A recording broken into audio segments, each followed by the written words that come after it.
Hey there viewers, it's Charlie, I'm back again, and if you remember my review on Cybertron Starscream, well, you pretty much know what I'm going to review, as in it's in the thumbnail.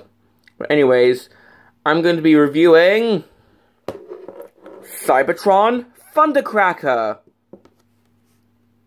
So yeah, as I always say. So Thundercracker here is a grey jet, which is actually sort of different from other Thundercrackers, because normally Thundercracker's primary color is blue, but here it's more of a grayish color, or even like a really dark teal. Well, no, if it was a dark teal, then yeah, it's more gray. But we do have hints of blue. If we're looking underneath, and yeah, a bit of robot junk, but there are hints of blue, so this Thundercracker is not entirely gray, just sorting a landing gear. So let's just have a 360 at the sky, and here's a complete right off the bat. The nose cone at the front is rather loose, but here we can see a Decepticon insignia at the top. So this is the Hasbro version. Here we have the back with blue thrusters in the Cyberkey part. Here we can see that the nose cone slopes down, which I think that was on the jet that this is based on. But yeah, that's pretty much it for Thundercracker in his vehicle mode. So let's just do the Cyberkey gimmick here. And this guy comes with an Earth Cyberkey. And for once, we actually have a Cyberkey code in the back. D98D. Now, if you put this into the Cybertron website back in the day, you would have unlocked extra content about this guy. However, that's sadly not available anymore, but there is a website that has all the Cyberkey code things, like all the extra info as an archive. I can't remember what the website is, so I can't really post a link, but if you go on TF Wiki, go on Cyberkey codes, and then scroll down, you'll find the website. Trust me, it's really cool. With some characters, they say who they're homaging. But anyways, if we insert the Cyberkey into the back of the jet, well, it's not supposed to do that. It's supposed to lift that up. Stupid landing gear. What we can do here is lift that up, and if you push these two buttons, it shoots the missile, and of course, I've bloody lost it again, and unlike Mudflap's review, hold on, I'm going to go find it, quickly. On second thought, maybe not, because it's landed behind my chair that I normally sit on when I'm just wasting my time on YouTube, so once again, no missile for the rest of the review. Screw you, Hasbro. Well, that pretty much does it for the vehicle mode, so if we just get this guy transformed, we fold in the landing gear, we'll take the back of the jet. Also, by the way, I'm not going to put my camera this time because this guy is just a deluxe. But we undo the legs. With these fins, we move them, and then we actually move that all the way down. With the nose cone bit that was drooping, we actually push that up so it doesn't look like he's got a pointy willy in robot mode. We open up the side of the jet, and we spin around the thrusters, and then we open his feet.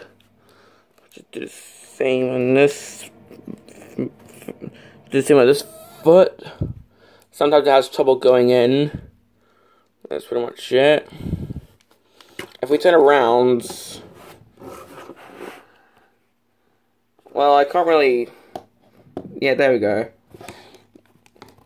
We'll take this entire bit and actually unhook that, like so. Well, We'll move down, hopefully that doesn't get stuck.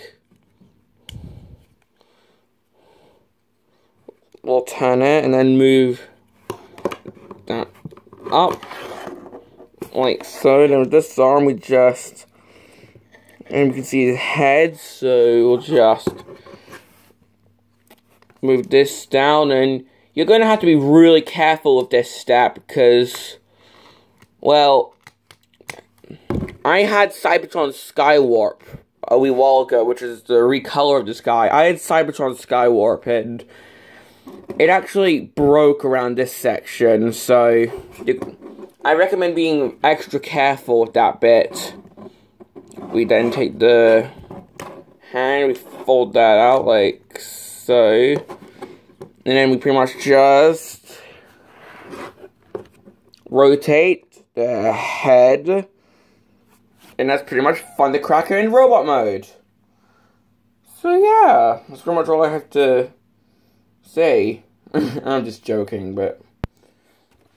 Yeah, we can see that this Thundercracker's colors differ greatly from the original Thundercrackers, because, as I said, this Thundercracker's main color is gray, whereas the G1 Thundercracker, his primary color was blue, and that was even on Armada Thundercracker, who's pretty much the same guy as this Thundercracker.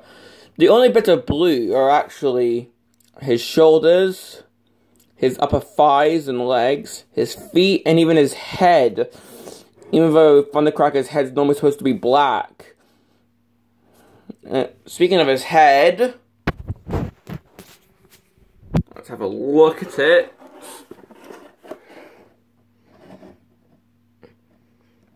Yeah, he's got a square head, these little circle things on the side.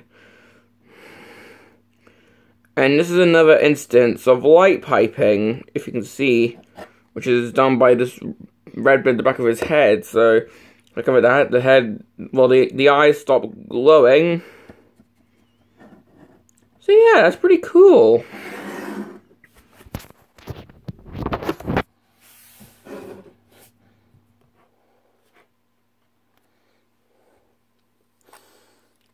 Now, you can still do the gimmick, the Cyberkey gimmick, if you...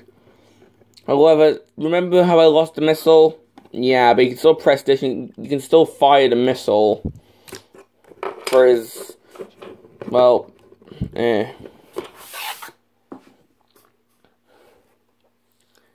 Now, for articulation, I just saw the transformation. His head can go a full 360, so he could do an exorcist thing, or he can just snap his neck. Now it's a Jetfire, can snap his neck.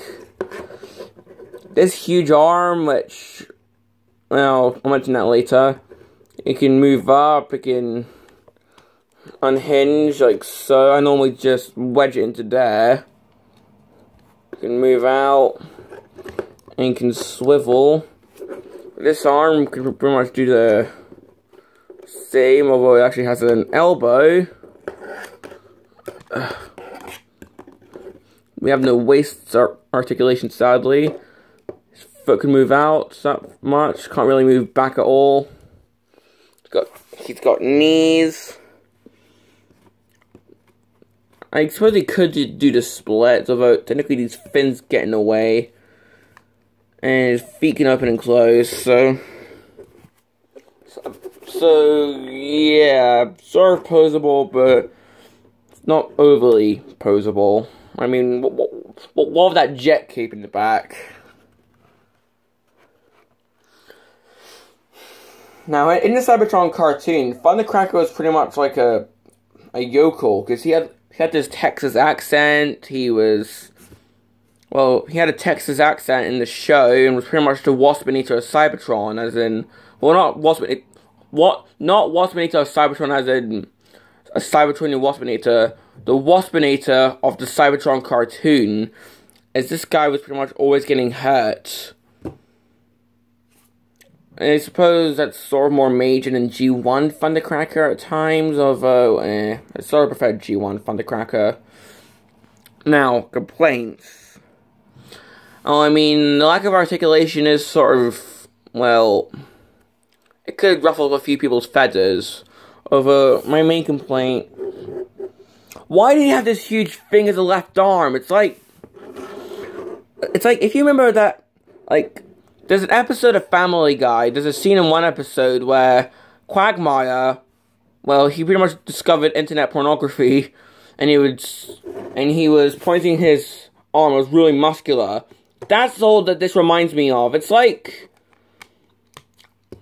call me disgusting, but it's like he's left-handed, and he has a lot of fun in his spare time. I know that's disgusting, but that's the only thing that makes me...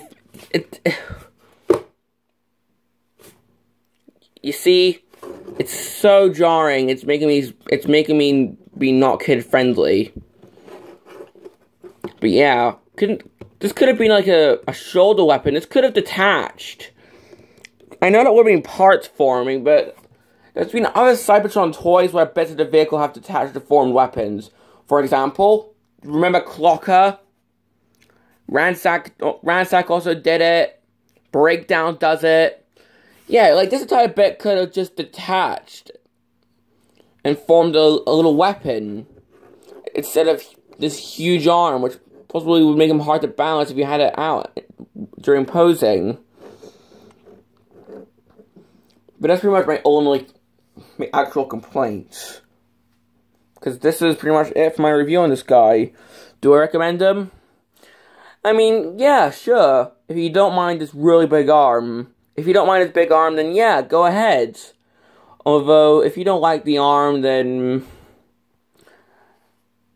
maybe just go for a mod of Thundercracker, or just any other Thundercracker, really.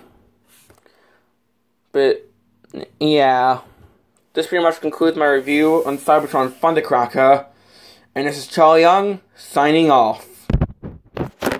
Now, if you'll excuse me, I have a missile to find. Ugh.